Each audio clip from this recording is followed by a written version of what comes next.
So I bought my first Tudor.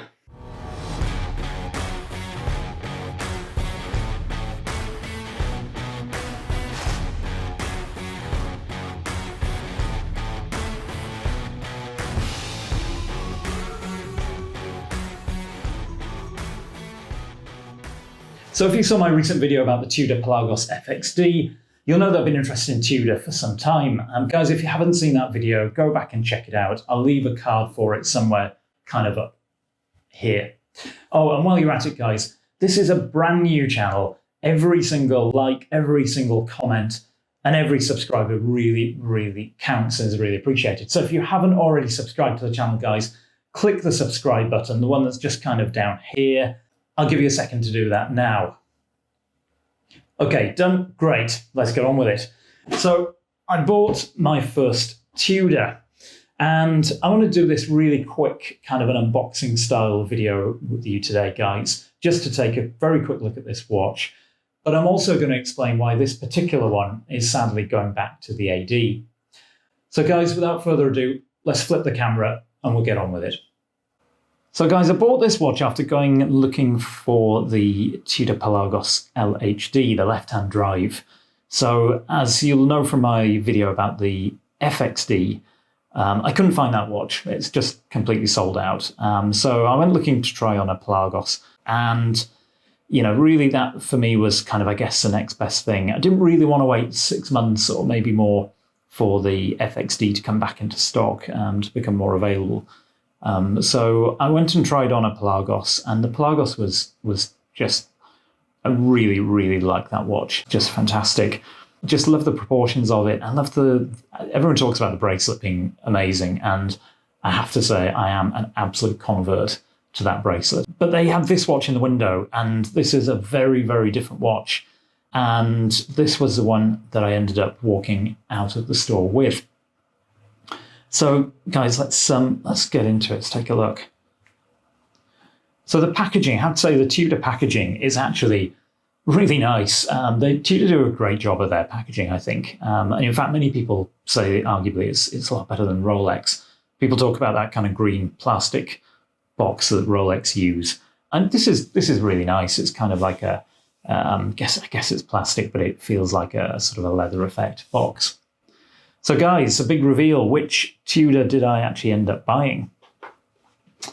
Well, it was this one, which is the Tudor Blackbaychrono S&G, the steel and gold.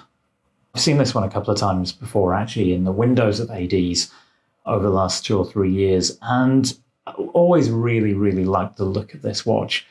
I think it just reminds me so much of the Rolex Daytona, and clearly this is what Tudor are going for with this model. You know, you've got those kind of Daytona style locking screw down pushers for the chronograph, screw down crown obviously, and the tachymeter bezel, panda dial.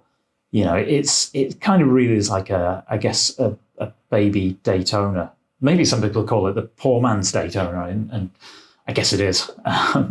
You know, it's I'm certainly not going to be able to invest in a Daytona anytime soon.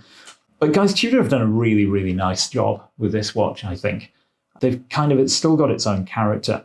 You've got this kind of really nice, it's actually an aluminium insert in the dial, but it's really like a real nice matte, if you can see that, but like a matte finish to the bezel, which is contrasted really nicely by this gold. It's actually solid gold around the outside of the bezel, and I believe on the crown. I think the pushers are gold plated.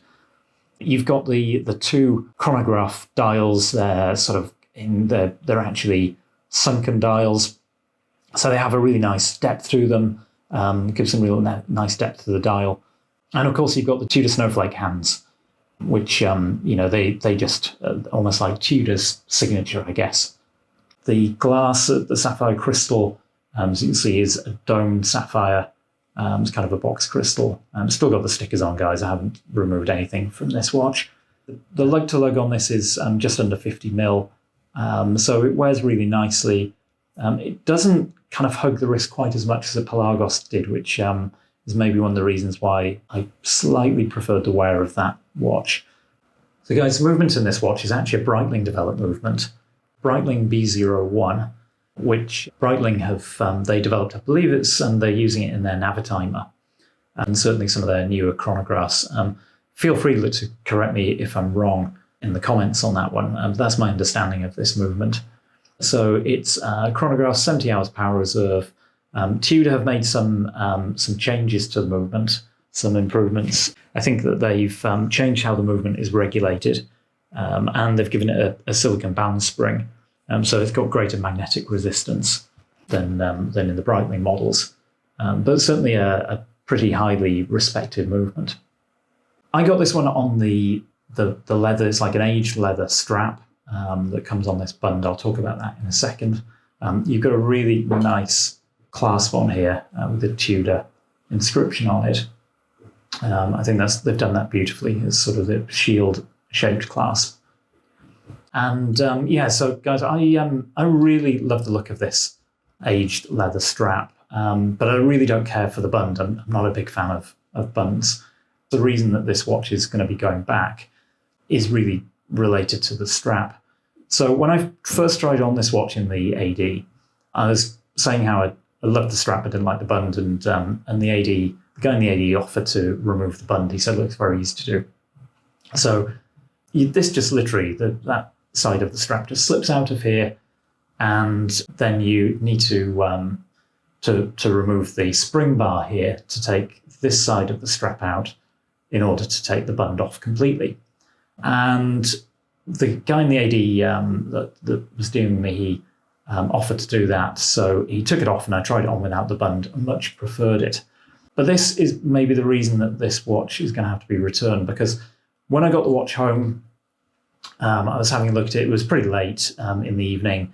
I wasn't going to take the bund off, but I slipped this side of the strap out just to sort of put it on the wrist and see how it would look again. And I was looking at the lugs here, the reversal lugs. I don't know if you can pick this up on the camera, guys, but you can actually see where it looks like somebody has been a little bit sloppy with the spring bar tool. And there are just lots of little scratches at both sides here. The camera just probably isn't picking this up at all.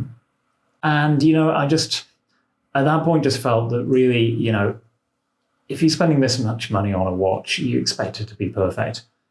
And, I don't know whether somebody had maybe bought and returned this watch after trying to take the strap off it or the bund off it, or whether it happened in the AD when they were doing it for me or someone else to try on without the bund.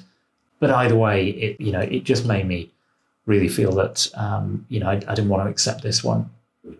So I contacted the AD, and I have to say, guys, the AD has been exceptional throughout this whole process. So I bought this watch from Fraser Hart in Bristol, in Cribbs Causeway.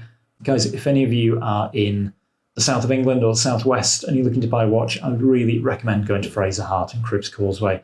They have been very, very good. And the thing I always say about customer service, guys, is the real test of good customer service is how things are dealt with when something goes wrong, and how issues are resolved. And the guys at Fraser Hart have just been really good about this. I'd sent them the pictures and they emailed me back to say, yeah, no problem, look, bring the watch back. We don't have another one here, but we'll get one from another store and we'll exchange it, no questions asked, which was just fantastic, really. Now, I'm starting to question really whether I made the right decision on this one, because, this is a beautiful watch, but it's kind of, it's a watch that I would say is quite dressy in terms of, it's something that I would wear for special occasions, if I was going out for a meal perhaps, or going to a function. It's maybe not the kind of everyday sort of tool watch that I think I was really looking for. So it may well be changed for the Pelagos LHD. If I go for a Pelagos, it will be the LHD, because I think that one's just got, it's even more character to it.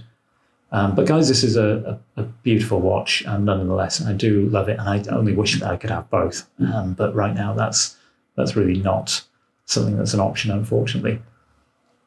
So guys, I hope you've enjoyed this quick look at the Tudor Black Bay Chrono S&G. I'd love to know what you think of this one in the comments, or if there's another model in the Tudor lineup that's your favourite, please tell me what that is too. As ever, guys, if you've enjoyed the video, please click like. If you haven't subscribed to the channel yet, please click subscribe, and I'll see you on the next one.